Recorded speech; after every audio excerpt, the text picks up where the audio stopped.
Swami Vivekananda America Chicago నగరంలో September 11వ తేదీన సర్వమత మహాసభలో చేసిన ప్రసంగానికి 132 సంవత్సరాలు పూర్తయిన సందర్భంగా రామకృష్ణ సేవ సమితి ఆధ్వర్యంలో వేడుకలు ఘనంగా నిర్వహించారు. కాకినాడ శాంతినగర్లో శ్రీ రామకృష్ణ సేవ సమితి ఆధ్వర్యంలో 11 సెప్టెంబర్ 1893 చికాగోలో జరిగిన సర్వమత మహాసభలో స్వామి వివేకానంద చారిత్రాత్మక ప్రసంగాలకు 132 సంవత్సరాలైన సందర్భంగా వేడుకలు ఘనంగా జరిగాయి.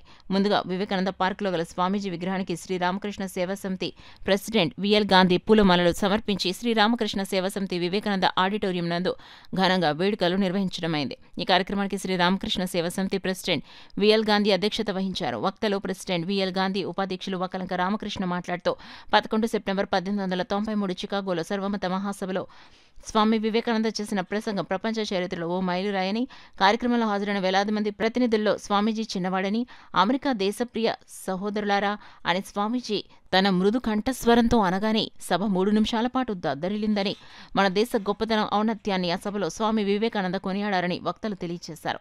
కార్యక్రమంలో విద్యార్థులచే సాంస్కృతిక కార్యక్రమాలు, ప్రసంగాలు నిర్వహించడం. ఈ కార్యక్రమంలో secretary K Satish, joint secretary వి రామకృష్ణ, సుభద్ర, డాక్టర్ వి జనార్దన్, టీచర్లు, విద్యార్థులు మొదలగు వారు పాల్గొన్నారు.